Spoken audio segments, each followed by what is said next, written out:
Minasan, okarinasai. Today I would say we have a very special video. Someone I have been very eager to cover. This lady is incredibly beautiful. I know I say that a lot, but she really does stand out to me. She also has a very strong and majestic voice. To top it off, she is fluent in English. Shu Uchida, born May 24th, 1996 in Japan. Couldn't find anywhere specific, but she lived in Sydney, Australia from the ages of 2 to 18, which means, yeah, she's fluent in English. It is actually her first language. And her current agency is Just Pro. During her youth, she watched shows like Bleach and Naruto, and she was impressed by the seiyuu Romi Park, the voice of Toshiro Hitsugaya from Bleach, and this inspired her to become a seiyuu. This is actually a pretty common story amongst the girls of her generation. But she was also inspired by Tetsuya Kakihara, a German-Japanese voice actor and the voice of Natsu from Fairy Tail, saying it is actually her dream to meet him. She skipped university entirely to pursue her dream of becoming a voice actress, and she moved back to Japan alone in 2014.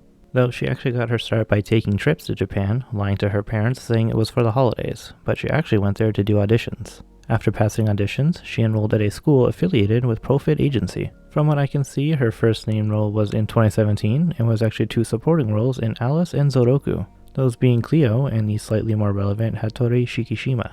In 2018, she had a bunch of minor roles in shows like Fate Extra Last Encore, Citrus, Tata Never Falls in Love, Chio's Road School, and Million Arthur. There was also some minor stuff in very popular children's shows like Doraemon and Crayon Shin-chan, but this year she actually had a pretty iconic role for herself, that being Fujiwara in Asobi Asobase, a character that speaks a lot of English words and is very weird, awkward, and honestly just hilarious. Oh my gosh, what's happening? Miss Olivia got English was impossible. Incredible.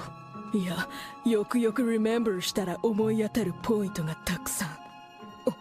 In 2019, she had supporting roles in A Certain Magical Index Season 3, Magical Girl Spec Ops, which is a pretty dark show, and even a minor role in Bang Dream. Hell yeah. As for a named role, she was Crystal Garson in How Heavy Are the Dumbbells You Lift? Good show. This was also the year that she joined Prima Porta, a seiyuu unit that has other Niji girls Mayu and Aguri, who were all part of the same agency at the time. That agency being Link Plan, but in 2020, she left that agency to join Calicom. Actually, Shu and Mayu are the best of friends, even going on a trip to Korea together. And she began to voice the character most of you probably know her for, Mia Taylor. This was prior to the anime, so this was in the School Idol Festival mobile game, but later joining the live-action Nijigasaki School Idol Club and their subunit Rebirth. She also had herself a main role in a Chinese animation, A Rad Reversal of Fate, voicing Xiaofang Mo. She even sang the ending theme with Prima Porta. She was also credited as the English tape sounds in Toilet Bound Hanako-kun. Realistically, she should just be the go-to seiyuu for anything English-related, but to be fair, she isn't the only English-speaking seiyuu. I guess I'm just picking favorites. There was also some minor stuff in Uzaki-chan Wants to Hang Out and I'm Standing on a Million Lives. On to 2021, she was a character named Anna in the water polo anime Remain, also Machiko Sugawara in the ice hockey anime Pride of Orange. This year, she was also on the Trash Taste podcast, hosted by a bunch of English-speaking AniTubers. Highly recommend, by the way. She was a nervous wreck here, and it was very cute. She actually knows Joey the Anime Man personally and even went to Saturday school with him back in Australia. 2022, the second season of Love Live Nijigasaki School Idol Club started to air, and her character made her anime debut. But she also voiced Warspite as well as Mikura in a new season of Kantai Collection. Also Una in episode 2 of Shinepost. Then her Calicom contract expired, and she transferred over to Just Pro Agency, the same one as fellow Niji and Rebirth member Homan, but also Muses Kusun. And this year of 2023 so far has just been Love Live stuff, with another OVA coming out later this year, and she even got to voice a character in D4DJ's second season, that being Laura Bradley, a character she voiced entirely in English. So she's actually had voiceover roles in Love Live, Pandori, and D4DJ. That's pretty awesome. The last thing for this year so far is that her alongside the other Niji girls won the music award at the 17th Seiyuu Awards. She's been in about 12 video games over the years. As always, we've got Kantai Collection, Heaven Burns Red, and Magia Record. And of course we have the School Idol Festival game, but all the other stuff are all mobile or visual novels, nothing really big. Still a paycheck though, so that's good for her. Concerts include debuting at Niji's 4th Live in 2022 and being at each live since. She's also been at every Prima Porta Live, and I'd assume she'll be with Nijigasaki at Anisama this year. Though maybe not, since the post only showed half the girls and Shu wasn't included. But she has been at a bunch of Kantai Collection events. This being her first big series way before she was in Love Live, I'm sure these events are still very important to her. She's even done some modeling for the LTA fashion company. And lastly, she had a web show on Nico Nico and YouTube called Shu Uchida's It's Shu Time from 2019 to 2020. Currently, she has a new web show called Let's Have a Talk in Shu Uchida's Cafe, which started in 2021, and I'm pretty sure it's exclusive to Nico Nico. Let's move on to the fun facts. She's 155 centimeters or 5'2". On the socials, she has Twitter and Instagram, as well as being very active on her YouTube channel, from vlogs to variety cultural videos to live streams of gaming, just chatting, and even building Gundam figures. Shu even recently started a membership on her YouTube where she also revealed she has been learning how to play guitar and trying to become comfortable while playing and singing at the same time. She's got some music covers on there as well, and when she streams games, she usually has a VTuber avatar.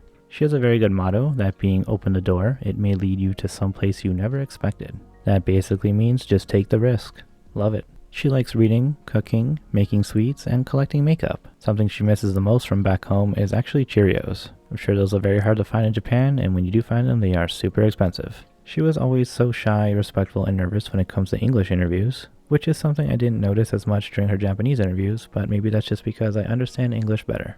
Speaking of, she is proficient in English and got a 999 full score upon her first attempt at the TOEIC test, which is the test of English for international communication. So basically what I'm saying is, she's really smart. Because of this, she has some American English speaking characters, which is different to her native Australian English. So she has studied very hard on English pronunciation. As some of you know, there is another girl in the same situation as Shu, just born in America, but is also a Japanese voice actor. Shu has mentioned that she actually knows about Sally Amaki, but has never met her. Really hope that happens in the future. The English fan base will collectively lose their minds. Shu's parents even suggested her trying to become an English voice actor rather than a Japanese seiyuu, but because of her fascination with Japanese animation in particular, she wanted to pursue that side of it, something her parents were originally very against. She is a big fan of the pop singer Boa, and listening to her music always reminds her of watching Inuyasha when she was younger, which she also cites as the reason that she got into anime in the first place. She's a fan of My Hero Academia, Toradora, Fullmetal Alchemist, and anything Ghibli, but mostly Howl's Moving Castle and Spirited Away. Her favorite color is silver, and the characters she voices tend to have this as their image color, or at least just being featured on the character somewhere. Earlier I mentioned some of her seiyuu inspirations, but there's also Miyuki Sawashiro, Yukari Tamura, and even Kana Hanazawa. She has posters of some of them back in her room in Australia. She has actually been able to meet and work with Yukari, saying she smelled really good, but like not in a weird way. She really likes this Samoyed breed of dogs, and I don't think she owns one, but she does own this cute little hamster who has diabetes and apparently has been a weak little boy since birth. But Shu does her best to keep him as healthy as possible. Finally showed us to her most defining moment, which wasn't on stage or a Twitter post, but on her own YouTube livestream, when she combined thank you in English and Japanese by accident to create the new universal gratitude word, ariga thanks, followed up with gomenasari. Ariga thanks gozaimasu. And with that, ariga thanks for watching. I hope you've enjoyed and learned something new. Shu is a goddess and an absolute inspiration to us all. Hope to see her at more big special events in the future. If you're new here, consider subscribing so I can give you all bigger and better content. Also, please join me in the next one about a very influential seiyuu who has a bunch of popular roles. I look forward to seeing you there.